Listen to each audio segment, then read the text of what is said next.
जय श्री हरि विष्णु। राधे राधे। दोस्तों, आप सभी का मेरे चैनल में बहुत बहुत स्वागत है। आज हम आपके लिए अथ सोमवार व्रत कथा लेकर आए हैं।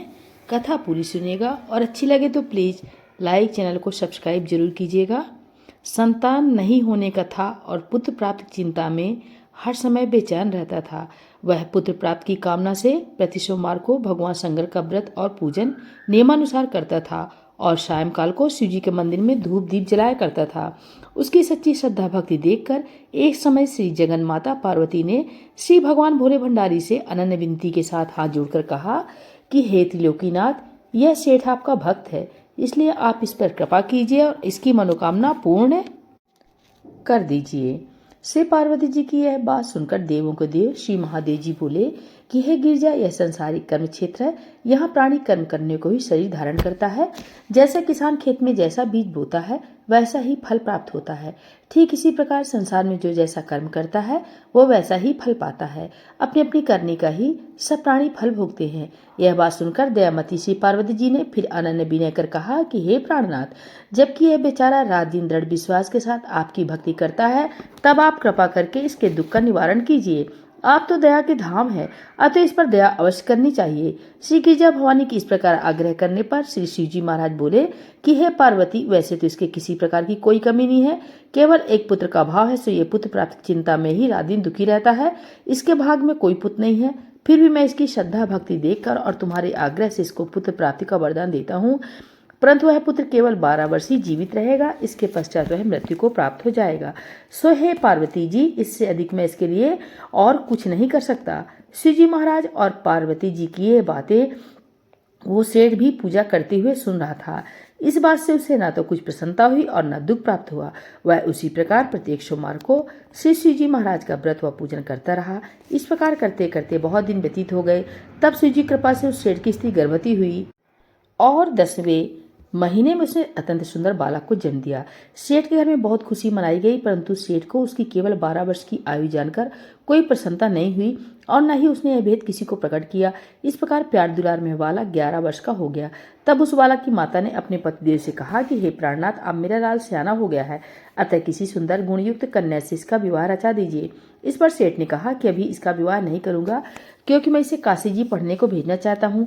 इतना कहकर सेठ ने उस बालक के मामा को बुलवा लिया और उसे बहुत सा धन देकर कहा कि तुम इसे काशी पढ़ने के लिए ले जाओ। मार्ग में जहाँ भी ठहरो वहाँ यज्ञ व दान दिल खोलकर करते जाना तथा भूखों को भोजन वस्त्र देते हुए चले जाना। इस प्रकार समझा बुझाकर सेठ ने दोनों को भेज दिया। वे दोनों मामा भांजे यज्ञ रचाते, भूखों को वस्त्र भोजन तथा ब्राह्मणों को दान देते हुए चले जा रहे थे। चलते चलते मार्ग में एक शहर में रुके। दैव योग से उस नगर के राजा की कन्या का विवाह होने वाला था और वर पक्ष का जो राजा बारात लेकर आया था उसका लड़का एक आंख से काना था। राजा को इस बात की बड़ी चिंता थी कि काने वर को देखकर कन्या के माता पिता विवाह से इनकार न कर दें। इस कारण जब उसने अति सुंदर सेठ के लड़के को देखा तो मन में विचार किया कि क्यों न इस लड़के को दूल्हा बनाकर बारात का ढुकाव करा लिया जाए, जिससे किसी प्रकार की बाधा न पड़े।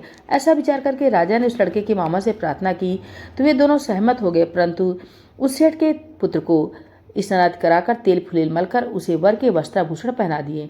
इस प्रकार उसका सौंदर्य और भी अधिक बढ़ गया और उसे घोड़ी पर चढ़ाकर बड़ी धूमधाम से बारात का ढुकाव कराया। उस सुंदर वर को देखकर स्त्रियां बहुत प्रसन्न हुई और बड़ी सुंदरता से सब काम हो गया। वर के पिता ने सोचा कि इस समय का काम तो संपन्न हो गया, परंतु आगे फेरों के वक्त कहीं कोई बाधा न पड़ जाए, इसलिए विवाह के कार्य भी इसी लड़के से करा ले जाए तो अच्छा है।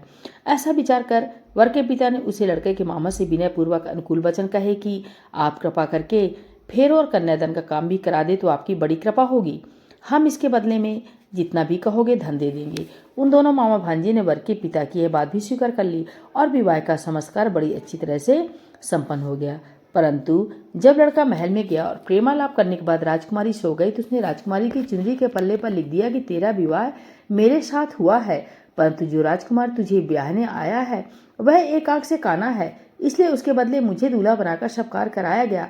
अब तुझे उसी के साथ भेजा जाएगा और मैं काशी जी पढ़ने जा रहा हूँ। यह बात लिखकर शेर का पुत्र तो चला आया और जब राजकुमारी सोते से उठी और अपनी चुनरी के पल्ले पर यह बात लिखी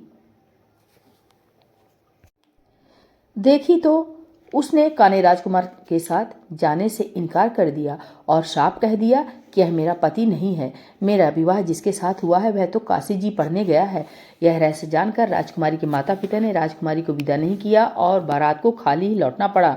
बारात के लौट जाने के पश्चात राजकुमारी ने ब्रह्मचर्य व्रत के साथ साथ सोमवार का व्रत करना शुरू कर दिया। उधर सेठ का लड़का अपने मामा के साथ काशी जी में पहुंचकर विद्याधन के साथ निष्पत्ति यज्ञ करता और याचकों तथा ब्राह्मणों को दान देता। इस प्रकार लड़के की आयु 12 वर्ष की हो गई। तब एक दिन उन्होंने यज्ञ रच रखा था कि उस लड़के ने अपने मामा से कहा, आज मेरी तबीयत बहुत खराब है।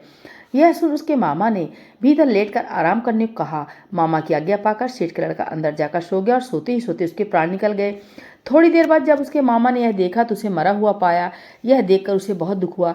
फिर उसने सोचा, यदि इस समय रोना पीटना किया तो यज्ञ अधूरा रह जाएगा। अतः उसने धैर्य धारण कर यज्ञ को संपूर्ण कराया और ब्राह्मणों को भोजन वस्त्र व दान देकर विदा कर दिया। यज्ञ में सब देवताओं सहित वहां शिव पार्वती जी भी आए हुए थे। माता पार्वती जी ने तमाम हाल जानकर और सुंदर गुणयुक्त सेठ के पुत्र को मरा हुआ देखकर श्री जी से कहा कि हे प्रभु, यह तो उसी सेठ का पुत्र है जो कि आपके वरदान से हुआ था। पार्वती जी की यह बात सुनकर शिव जी ने कहा, पार्वती, इसकी आयु इतनी ही थी से भोग चुका। तब पार्वती जी बोली कि हे प्रभु जी, यज्ञ में समस्त देवताओं सहित आपने जो भोग यज्ञ के ग्रहण किए हैं वे सभी निषेध हो गए, क्योंकि यह यज्ञ के समय से ही मरा पड़ा है। इसलिए आपको इसे जीवन दान देना चाहिए। दूसरे एक अबला के साथ इसका विवाह हुआ है और वह आज तक आपका व्रत और पूजन प्रत्येक सोमवार को करती है।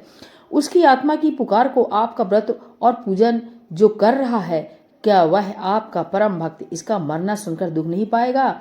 सो हे प्रभु, आप कृपा करके इसे जीवन दान दीजिए। इस प्रकार पार्वती जी के बार बार आग्रह करने पर शिव जी ने उसको जीवन दान दे दिया। तब शिव जी कृपा से सेठ का लड़का पुनः जीवित हो गया और शिव पार्वती कैलाश को चले गए। अब वह लड़का और उसका मामा प्रसन्नचित उसी प्रकार यज्ञ करते कराते हुए अपने घर को वापस लौटे और उसी नगर में आए जहां उसका विवाह हुआ था। वहां पर जब उन्होंने उस नगर में यज्ञ आरंभ कराया तो खबर पाते ही रानी उस सेठ के लड़के को पहचान कर उसे राजमहल में ले गए और वहां उनकी बहुत खातिरदारी की। इसके बाद बहुत सारा धन दे दास दासियों सहित अपनी लड़की और जमाता को विदा किया। अब ये सब उसी प्रकार यज्ञ रचाते हुए अपने नगर में आ गए।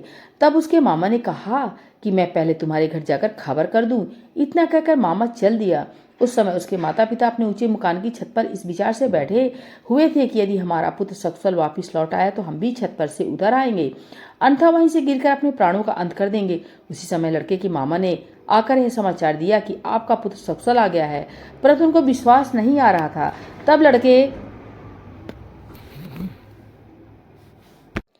के मामा ने शपथ पूर्वक तमाम बीता हुआ हाल सुना और कहा कि आपका पुत्र राजा की लड़की से विवाह करके अनेक दास दासियों सहित राजकुमारी को लेकर आया है। तब तो सेठ ने बहुत खुशी के साथ उनका स्वागत किया और आनंद व प्रसन्नता से रहने लगे। इसी प्रकार जो कोई सोमवार के व्रत को धारण करेगा अथवा इस पुण्य करने वाली कथा को पढ़ेगा या सुनेगा, उसके सब दुख दर्द नष्ट हो जाएंगे और उसकी सब कामनाएं पूर्ण होगी। इसमें तनिक भी संदेह नहीं है। इति सोमवार व्रत कथा समाप्त। बोले भोलेनाथ की जय, माता गौरी की जय। सोमवार